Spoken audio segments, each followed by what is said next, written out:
Welcome, friends.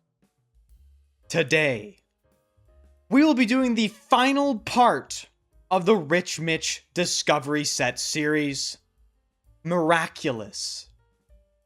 That is right, my friends. Today I'm coming back to you with another video in the Rich Mitch Discovery Set series where Rich Mitch, the friend in question, has sent me multiple samples from his own personal collection very kindly for me to try, and his entire point with him sending me these samples is to, I guess, demonstrate how designer fragrances used to be so unique and fantastic, and now they are, in his own words, shite. He's probably not particularly wrong on that opinion, to be honest with you, but if you missed the first part, or the first two parts of this series, I'll have them linked in the description, and they're just on the channel. You can scroll and find them.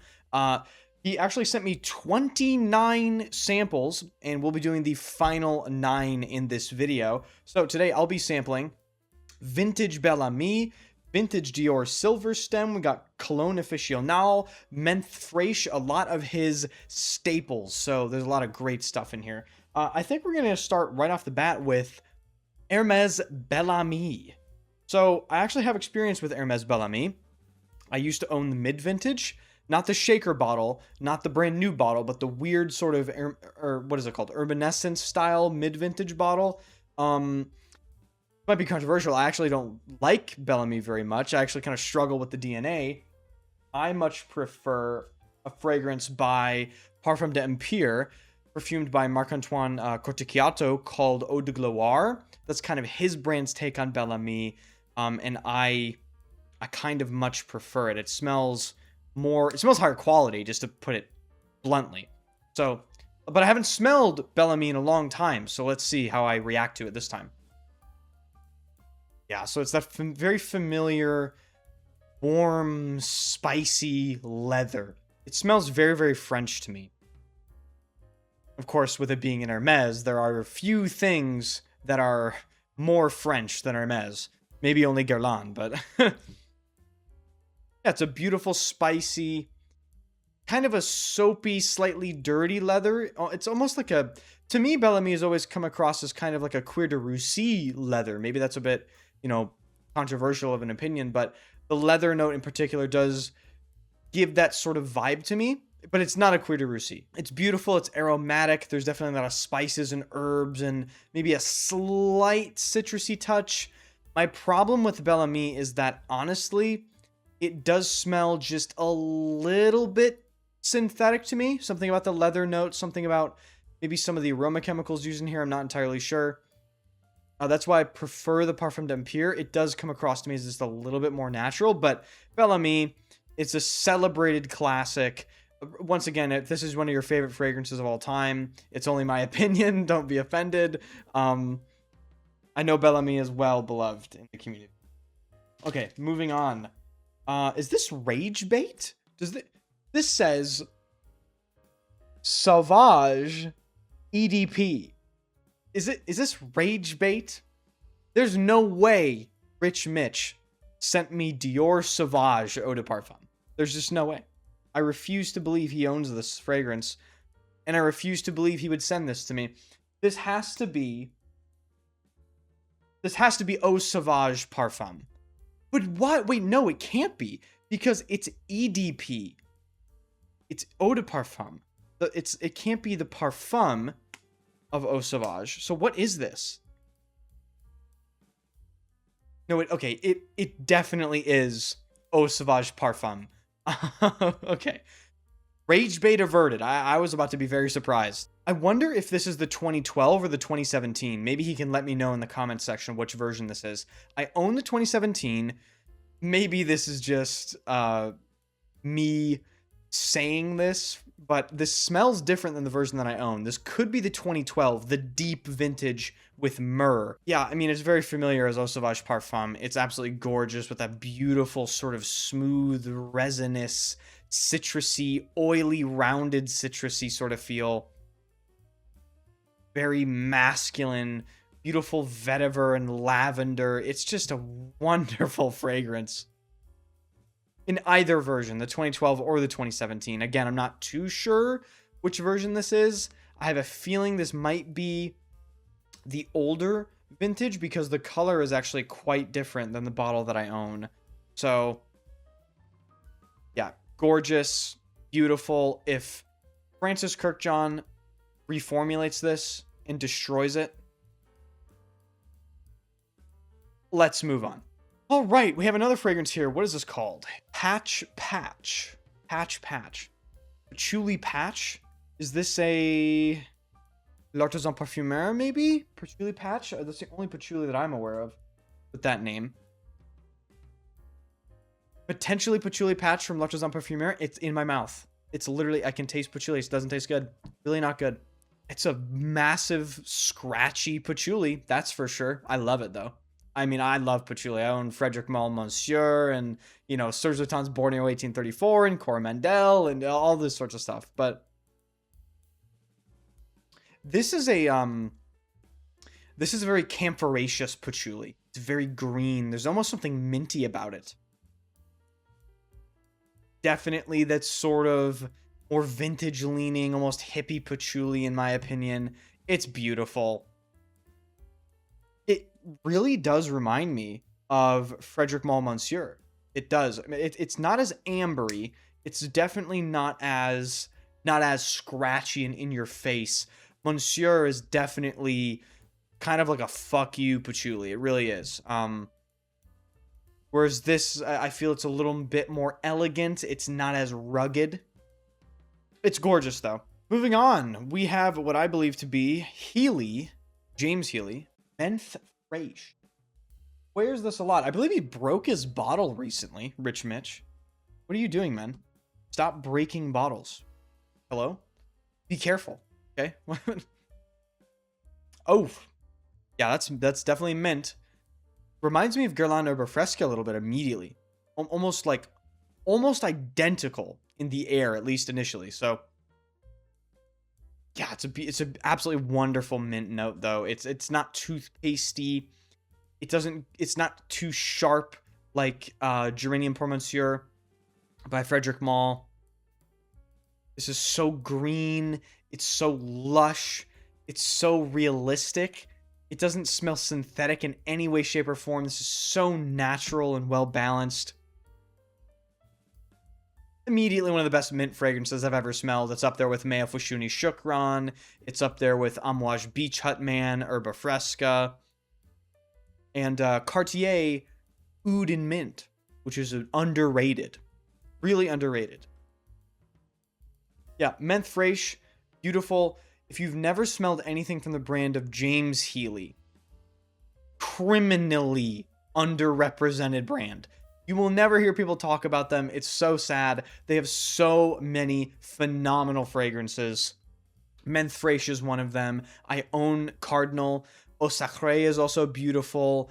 And I believe we have Cologne Officinal up next from the same brand. So why don't we smell that next?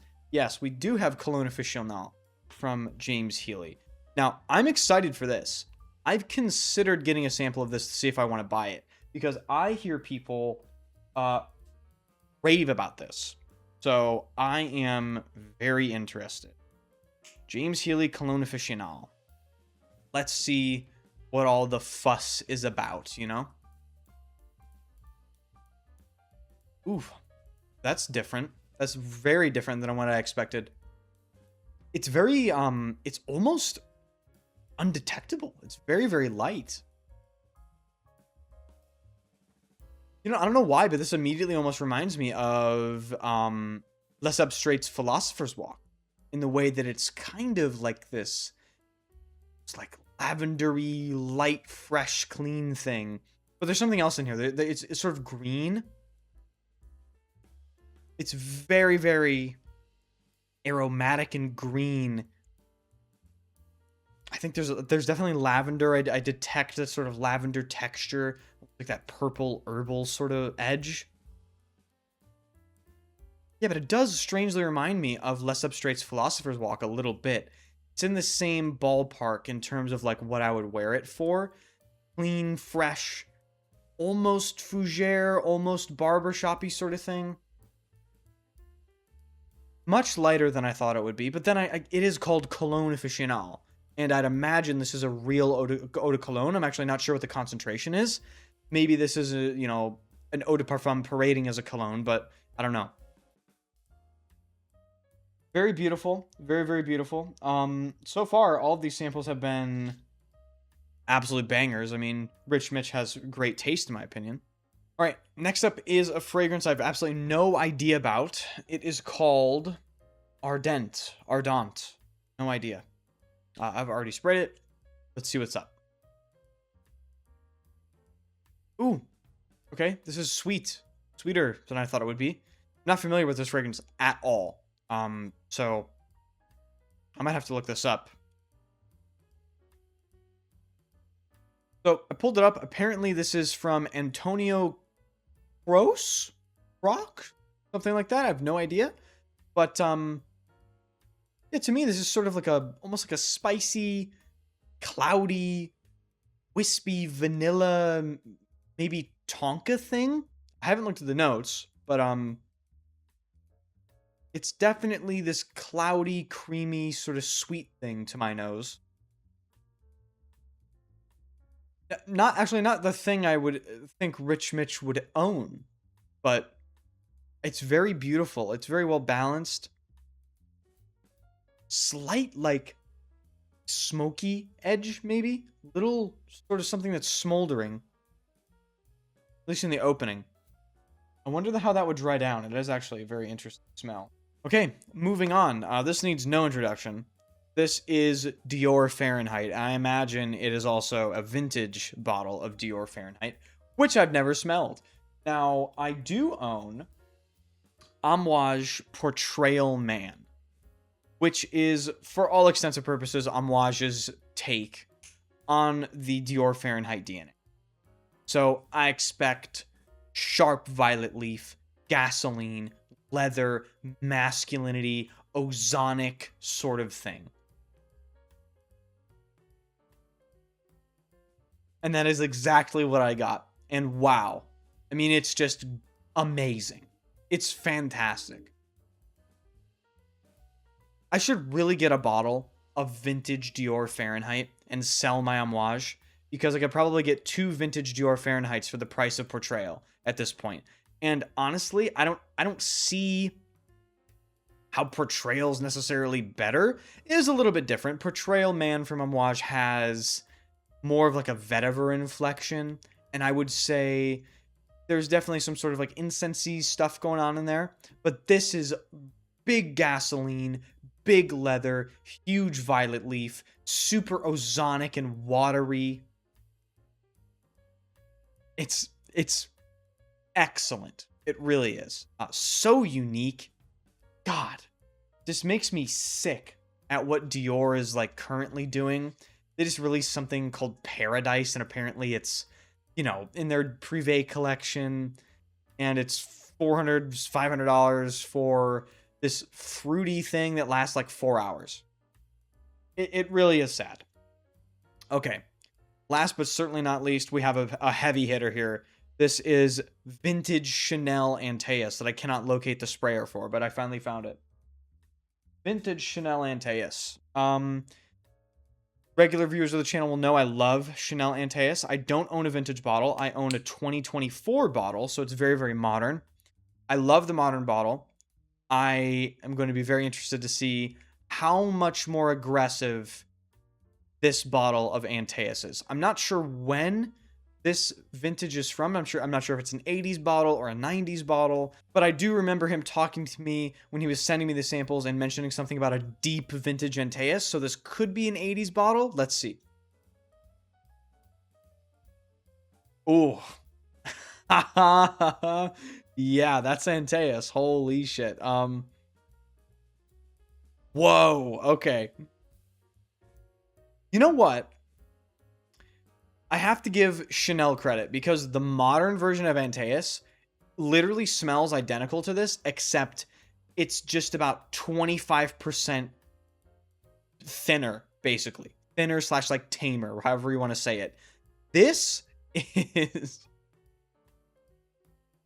is properly 80s. Okay, you got that big castoreum leatheriness going on, huge aromatics, and full, like there's a nice rose note. There's a little bit of citruses going on. Yeah, herbal, masculine, utterly unapologetic. It's phenomenal. It's absolutely phenomenal. Wow. It's spectacular. It's one of the best fragrances of the past, 100 years. Absolutely. It'll stand the test of time.